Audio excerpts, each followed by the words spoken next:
So hello guys. Last video में हमने discuss किया था डीएसटी कार्या की इंटर्नशिप अपॉर्चुनिटी निकल चुकी है। तो जो भी स्टूडेंट्स अप्लाई करना चाहते हैं, एलिजिबल है, तो उनके लिए ये अपॉर्चुनिटी बहुत ही बेटर होने वाली है। तो अब हम डिस्कस करेंगे कि डीएसटी इंटर्न या फिर एज अ डीएसटी मेंबर आपको क्यों ये इंटर्नशिप लेनी चाहिए, इससे आप क्या क्या फायदे होंगे और क्या क्या चीजें आपको इसमें सीखने को मिलेगी। तो फर्स्ट ऑफ ऑल मैं अपने आप से ही स्टार्ट कर देती हूँ कि how I discovered myself as a DST intern and how my journey started as a DST intern. So ऐसे हर साल डीएसटी इंटर्नशिप कार्य के रूप में निकालती है। तो जो भी बच्चे राजस्थान यूनिवर्सिटी या राजस्थान में किसी भी स्कूल कॉलेजेस में पढ़ रहे होते हैं, उनके लिए अपॉर्चुनिटीज होती है। तो यहाँ पे जब भी अपॉर्चुनिटी आपके लिए निकलती है, तो ये मेनली किसके ऊपर फोकस होती है? साइंटिफिक रीजनिंग के ऊपर। एक डीएसटी कैंडिडेट से जो डीएसटी है वो क्या क्या एज्यूम कर सकती है कि वो क्या क्या एक्सपेक्ट या एक्सपेक्टेशंस जो वो प्रोवाइड कर सके। तो यहाँ पे आपको अपॉर्चुनिटी वो देती है कि आप साइंस के फील्ड में फुल्ली एक्सप्लोर करें। तो आपका एकेडमिक रिकॉर्ड और आपके इंडस्ट्रियल रिपोर्ट बहुत अच्छी आगे एनहेंस हो। नेक्स्ट, आप कंट्रीब्यूट करें साइंस के प्रति, रिसर्च के प्रति। जो जो भी इंटरेस्टेड है या जो जेन्युइनली इंटरेस्टेड है इस इंटर्नशिप में, वो अप्लाई करे और देखे कि आपकी लाइफ कैसे बदल जाती है एक इंटर्नशिप पूरी करने के बाद। तो यहाँ पे क्वेश्चन आता है क्यों क्यों आपको करनी चाहिए। अगर आपको हायर एजुकेशन में जाना है, आपको डॉक्टर बनना है, आपको डॉक्टरेट डिग्री लेनी है, या डीएसटी में कुछ और प्रोजेक्ट्स करने हैं, काम करना है, तो इसके लिए ये सबसे इम्पोर्टेंट है। सिमिलरली, एक इतना पावरफुल और प्रेशियस कंट्रीब्यूशन आप देते हो इस डीएसटी को, जो एक वर्थ है। जब आप पूरी एमएससी बीएससी करके आते हो, आपके हाथ में डिग्री होती है, उसके अलावा अगर आप कुछ और एक्स्ट्रा चीजें करते हो तो इसमें आपको खुशी मिलती है। तो एज अ डीएसटी इंटर्न अगर आप रिसर्च करोगे तो आपको नए नए लोगों से, नए नए कल्चर से मिलने का मौका मिलेगा। क्यों? क्योंकि डीएसटी कहाँ कहाँ बेचते हैं आपको, आईआईटीज में, एमएनआईटीज में, आईसर्स में, जो ऑल ओवर इंडिया है। तो एज अ डीएसटी इंटर्न आपकी जर्नी बहुत अच्छी तरीके से स्टार्ट होती है। नेक्स्ट, अब हम लोग डिस्कस कर रहे हैं कि एक रिसर्च एब्स्ट्रैक्ट कैसे बनाए, क्योंकि आपका पहला यही प्रोसीजर है कि आपको वहां अपना रिसर्च एब्स्ट्रैक्ट देना है। नो मैटर आपके ग्रेड पॉइंट्स कितने आए हो, लेकिन अगर आप रिसर्च लिखने में इजी है आपको और रिसर्च लिखने में आसान लगता है और आप अच्छे हैं, तो आपका सिलेक्शन 100% हो गया।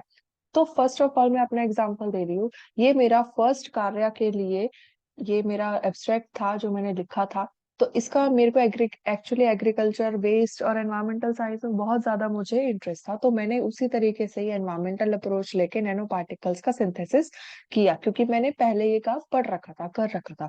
तो यहाँ पे मैंने टॉपिक लिया था biocompatible approach using agriculture waste and microbes to synthesize nano fertilizers to enhance plant productivity. तो यहाँ पे जो एक बायोकम्पेटिबल अप्रोच है एग्रीकल्चर वेस्ट और माइक्रोब से सिंथेसाइज करने के लिए नैनो पार्टिकल्स, जो जो हमको आगे सहायक होंगे प्लांट प्रोडक्टिविटी इंक्रीज करने में। तो आप अपना जो टाइटल है वो टाइटल अच्छी तरह सोचे कि आपको क्या लिखना है। ये मेरा थोड़ा लेंथी टाइटल था, आप इसको शॉर्ट भी कर सकते हैं। इस टाइटल को, ये क्योंकि 8 से 10 वर्ड में होना चाहिए, ये आप शॉर्ट भी लिख सकते हैं, छोटा सा टाइटल दे सकते हैं। नेक्स्ट, जैसे हमने लास्ट वीडियो में बताया था कि आपको इंट्रोडक्शन लिखना है, तो मैंने ऐसे इंट्रोडक्शन लिखा था कि microbial based bio formulation of nano particles to increase plant performance are greatly needed, and in particular bioformulation that exhibit complementary and synergistic effects with mineral fertilization। तो अब देखो, मैंने सिर्फ इसका इंट्रोडक्शन दिया है कि माइक्रोबियल बेस क्या क्या है, उससे क्या होता है और क्यों मैंने ये टॉपिक लिया। अब देखो नेक्स्ट, आप जितना ऑनेस्टली इस वर्क को लिखना चाहते हैं आप उतना ऑनेस्ट लिखें। जरूरी नहीं है कि आप इधर उधर से कॉपी करके अपना एब्स्ट्रैक्ट पेस्ट करें। नो मैटर व्हाट, आपको हिंदी आती है, इंग्लिश आती है, कोई लैंग्वेज आती है, आपको फोकस करना है कि आपका जो रिसर्च प्रपोजल है वो अच्छी तरह आप खुद लिखे, ऑनेस्टली लिखे। तो ऐसे ही जैसे मैंने ऑनेस्टली स्टार्ट किया था कि in this project we will use the inherent property of decomposing bacteria to synthesize nano particle for agriculture sustainable development. अब ये देखो, सिंपल लैंग्वेज है, in this project we will use, कुछ मैंने एक्स्ट्रा इसमें वोकेबलरी यूज नहीं की है। नेक्स्ट, मैंने लिखा है zinc, manganese, copper and potassium are essential micronutrient required for plant growth, मैंने ये इंट्रोडक्शन में दिया है। फिर मैंने इंट्रोडक्शन में लिखा है कि in India Rajasthan is a prevalent state to have abundant ore of potash, और ये सब और जो हेल्प करेंगे viability of product based transition. तो यहाँ तक मैंने इंट्रोडक्शन दिया है। अब देखो मैंने इंट्रोडक्शन मैं स्टार्टिंग में लिखती थी तो मुझे इतना आता नहीं था, तो मैंने इंट्रोडक्शन ये देखो इतने लाइन का लिख दिया। तो उसके बाद मैंने क्या किया है, यहाँ पे मैंने अपना ऑब्जेक्टिव लिखा है, क्योंकि मैंने बताया था आपको आप इंट्रोडक्शन में या तो ऑब्जेक्टिव लिख के एम लिखे, उसके बाद मेथोडोलॉजी स्टार्ट करें। तो मैंने यहाँ से अपना एम लिखा है, the aim of this project is to conceptualize and standardize nano fertilizers manufacturing using microbial enzyme. Simple एक लाइन में मैंने इसका ऑब्जेक्टिव लिखा है। ये जो ऊपर आपने यहाँ लिखा हुआ है ना, biocompatible approach synthesize nano particles, यही आपका एम है। जो आप टाइटल देंगे वही आपका एम है, वही आप दोबारा यहाँ पे रिपीट कर सकते हैं, कोई प्रॉब्लम नहीं है। Next, the desired amount of rice bran sugar cane husk, और ये सब चीजें लिखी है मैंने, और ये इनका मेथोडोलॉजी लिखे। तो यहाँ से ये लेके यहाँ तक द डिजायर्ड से लेके इकोलाई स्ट्रेन हम यूज करेंगे, कौन सा स्टेप यूज करेंगे, माइक्रोवेव यूज होगा या फिर कौन से ऐसे इंस्ट्रूमेंट यूज होंगे, ये यहाँ तक लिखा है मैंने नैनो ऑक्साइड्स तक। अब उसके बाद मैंने रिजल्ट से पहले क्या लिखा है मेथोडोलॉजी में, कि क्या क्या चीजें हम एक्सपेरिमेंटली प्रोवाइड कर सकते हैं, डिटरमाइन कर सकते हैं। तो ये देखो ये यहाँ से आप देखेंगे, a diffractometer with the Bragg Brentano geometry will be used to collect the XRD patterns for prepared of nanoparticles and nanoxide samples. Also, the time intervals will be recorded for each nanoxide products. और next last में हमने लिखा था scanning electron microscopy जो Sam time है वो use होगी shape, particle size and particle nature को देखने के लिए। तो अब देखो ये वाला जो मेरा था, ये सबसे पहले मैंने एब्स्ट्रैक्ट लिखा था, इसके अंदर मैंने इंट्रोडक्शन अच्छे से लिखा था, मेथड्स अच्छे से लिखे थे, लेकिन रिजल्ट नहीं लिखे। क्यों नहीं लिखती? क्योंकि ये हम एक हाइपोथेसिस दे रहे हैं, मैंने लास्ट वीडियो में भी डिस्कस किया था, हम एक हाइपोथेसिस देने की यहाँ पे ट्राई करते हैं। तो अगर आपके पास कोई काम नहीं दिया या फिर अगर आप कोई भी एब्स्ट्रैक्ट लिखना चाहते हो तो एक हाइपोथेसिस इन्वॉल्व करें, जिसके अंदर इंट्रोडक्शन मेथड आएगा और उसके बाद नीचे रिजल्ट्स आएंगे। रिजल्ट नहीं है तो आप कंक्लूड कर सकते हो कि हम इन चीजों से इसको डिटरमाइन करते हैं। तो अब आप देख रहे हो कि ये एब्स्ट्रैक्ट पूरा है, ये 250 से 300 वर्ड का है। ये इतना ही एब्स्ट्रैक्ट आपके एकेडमिक रिकॉर्ड के साथ एप्लीकेशन के साथ अटैच होके ये आपको डीएसटी में सबमिट कराना है। अब ये देखिए कि इसी एब्स्ट्रैक्ट के अकॉर्डिंग मेरा सिलेक्शन हो गया, तो आप इससे बेटर लिख सकते हैं। आपके पास एग्जाम्पल है कि आप किस तरीके से लिख सकते हैं। नेक्स्ट हम देखते हैं कि स्टेप्स आपको क्या क्या देखने हैं, वो मैं करके भी बताऊंगी। कि सबसे पहले आपको टॉपिक देखना है, प्रॉब्लम देखनी, कोई इशू है उसके रिलेटेड सर्च करना है। नेक्स्ट जो आपका लिटरेचर डिवाइस होगा वो होगा गूगल स्कॉलर, साई हब या कोई भी डाटाबेस, प्रोटीन डेटाबेस हो गया, एनसीबीआई, पबमेड, इन सब चीजों से आप डायरेक्ट गूगल पे सर्च करके लिख सकते हैं। वो मैं अभी आगे बताऊंगी कैसे लिखते हैं। सबसे पहले आपको क्या लिखना है, देखो right it down in your own words. जहाँ लैंग्वेज कोई बैरियर नहीं है, आप हिंदी में लिखना चाहते हैं हिंदी में लिखे, इंग्लिश में लिखना चाहते हैं इंग्लिश में लिखे। अगर आप हिंदी में लिखना चाहते हैं, हिंदी में लिख रहे हैं, तो आप हमको रीच करें, हम आपको इंग्लिश में करके देंगे, उसको कोई प्रॉब्लम नहीं है। बट आपका नोवेलिटी, आपका जो मेथड है एब्स्ट्रैक्ट, वो आपको खुद का होना चाहिए, आपने कहीं से कॉपी नहीं किया होना चाहिए। Lastly, understand the theme of your framework. एक फ्रेमवर्क बनाइए, एक थीम अंडरस्टैंड करें, ठीक है। और जो रिमेनिंग गैप्स है उसको भरने की कोशिश करें, ओवरकम करें। और लास्ट, अपने जो सर है, गाइड या कोई टीचर है, आप उनकी गाइडेंस ले, नहीं है तो आप हमको रीच आउट करें, क्योंकि हमने इंटर्नशिप पहले कर चुके हैं और हमको पता है किस तरीके से चीजें वर्क करती है। अब आप देखो यहाँ पे आपको स्लाइड दिख रही है, ये है एक गूगल स्कॉलर का वेब पेज। तो यहाँ पे अगर आप डायरेक्टली गूगल स्कॉलर के वेब पेज पे जाएंगे, वो मैं दिखाऊंगी, तो आपको क्या क्या सर्च करना है। सपोज कि आपके पास कोविड-19 से रिलेटेड डायग्नोस्टिक टेक्निक्स है, वो सर्च करनी है। तो आप इसमें क्या क्या कर सकते हैं, व्हाट आर द टेक्निक्स, कौन कौन सी टेक्निक्स है, how many types of techniques devices available है, हाउ दे वर्क, प्रिंसिपल उनके करने हैं, हाउ मेनी आर कमर्शियलाइज और पैरामीटर्स रिलेटेड टू देम। तो ये आपको 5 पॉइंट याद करने हैं, ये 5 पॉइंट आपको ध्यान में रखने हैं कोई भी एक टॉपिक सर्च करने से पहले। नेक्स्ट, अब देखो जब मैंने स्टार्ट किया था, मैंने नैनो पार्टिकल का सिंथेसिस स्टार्ट किया था, बट उसके बाद ग्रेजुअली मेरे को मेंटोर मिल गए, उन्होंने बोला कि आप रिव्यू आर्टिकल लिखो। तो जब मैंने अपने पहले रिव्यू आर्टिकल का एक एब्स्ट्रैक्ट बनाया, तो ये कुछ इस तरीके का एब्स्ट्रैक्ट था। तो धीरे धीरे क्या करोगे, आप एनहेंस करोगे अपने स्किल को, लिखने की स्किल्स को एनहेंस करोगे। सेम यहाँ पे देखो, जैसे मैंने बोला था कि आपको एक छोटा सा टाइटल चाहिए, तो देखो यहाँ पे मैंने क्या किया, इधर ये मेरा छोटा सा टाइटल हो गया। मैंने जब फर्स्ट बनाया था तो कितना बड़ा टाइटल बनाया था, ये छोटा टाइटल मैं बनाने सीख गई। उसके बाद एक आउट, यहाँ पे देखो यहाँ से लेके यहाँ तक ये मेरा रिव्यू आर्टिकल का है, यहाँ से लेके यहाँ तक मैंने इसका पूरा इंट्रोडक्शन लिख दिया, एंड आउटब्रेक से लेके इधर पेशेंट तक। और यहाँ पे मैंने क्या इंक्लूड किया, फिगर एंड फैक्ट्स, जो मैंने आपको पहले बताया था। तो यहाँ पे देखो जैसे 219 मिलियन पीपल, कौन से ईयर में, दिसंबर 2019, वायरस कहाँ स्प्रेड हुआ, क्या सिचुएशन थी, जो भी ये देखो WHO की साइड से जो भी मुझे मिला वो सब मैंने यहाँ पे डाल दिया।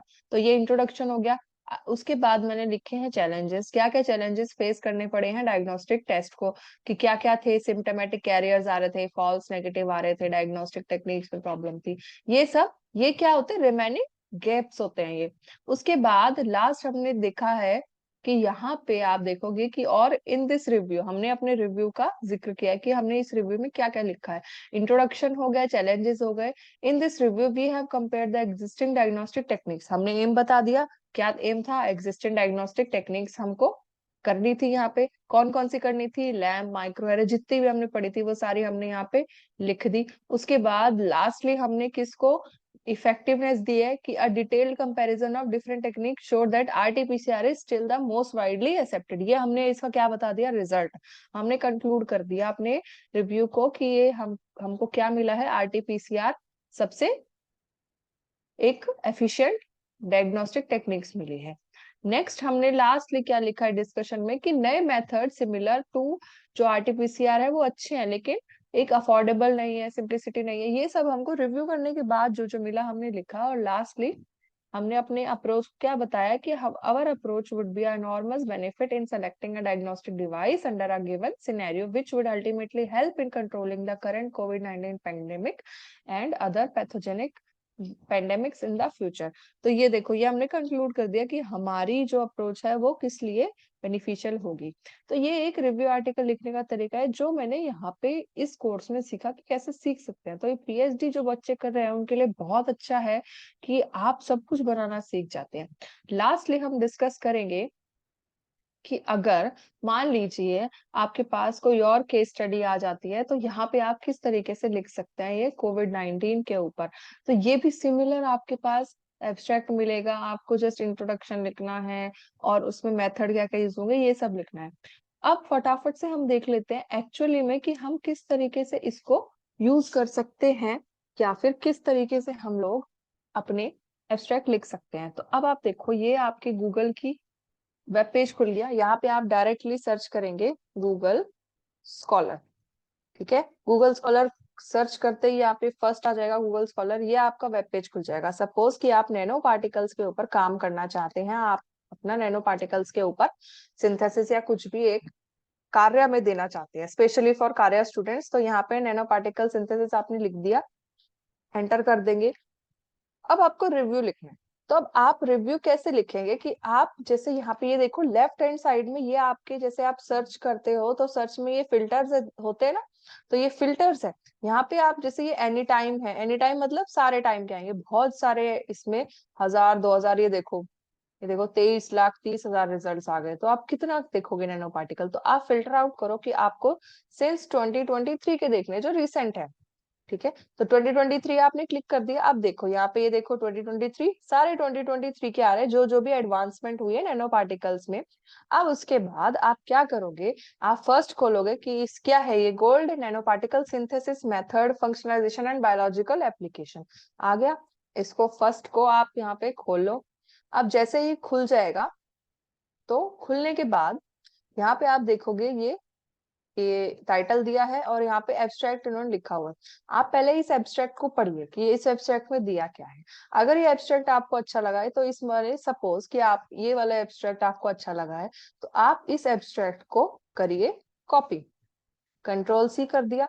कंट्रोल सी कॉपी करने के बाद आप अपना डॉक्यूमेंट खोलेंगे और यहाँ इस डॉक्यूमेंट पे आप क्या करेंगे, कंट्रोल वी कर देंगे। अब ये डॉक्यूमेंट देखो, अब मान लो कि आपको इसको पूरा अच्छी तरह दोबारा लिखना है, क्योंकि ये आप अगर कॉपी करोगे तो प्लेजराइज हो जाएगा, आप पकड़े जाओगे। अब इसको पूरा लिखना है। फर्स्ट लाइन फटाफट से देख लेते हैं क्या लिख रखा है। Nano technology has vast application in medicine and biomedical engineering like tissue engineering, diagnostic and therapy. Okay, हम फर्स्ट लाइन को मॉडिफाई करते हैं कि नैनो टेक्नोलॉजी बहुत सारे एप्लीकेशन है in medicine and bio medical industries में लाइक दिस। अब इसको मॉडिफाई करने के लिए हम क्या करेंगे, आप सबसे पहले इस लाइन को मीनिंग समझेंगे। इस लाइन के लिए आगे लिखेंगे कि one of the emerging techniques, one of the emerging techniques in nanotechnology deals with the biomedical engineering, biomedical engineering and related to the diagnostic and related to the diagnostic devices and therapies। ये हमने change कर दी। अब इस first line को आप कर दीजिए delete.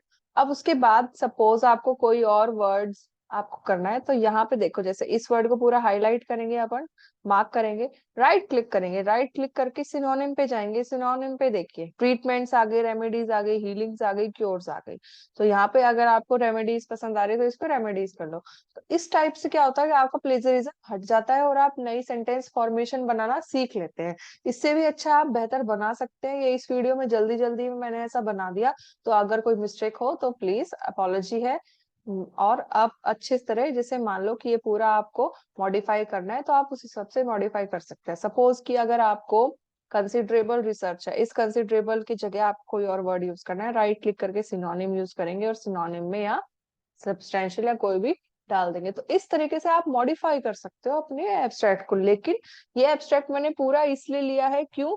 क्योंकि हमारे पास टाइम नहीं है सिर्फ समझाने के लिए, लेकिन आप पूरा एब्स्ट्रैक्ट कभी कॉपी नहीं करेंगे। इस टाइप से आप नैनो पार्टिकल्स में लिख सकते हैं, introduction, methodology, result and then conclusion. तो थैंक यू। वीडियो अच्छी लगी हो तो लाइक करना, और थैंक यू सो मच, और do apply for Karya fellowship.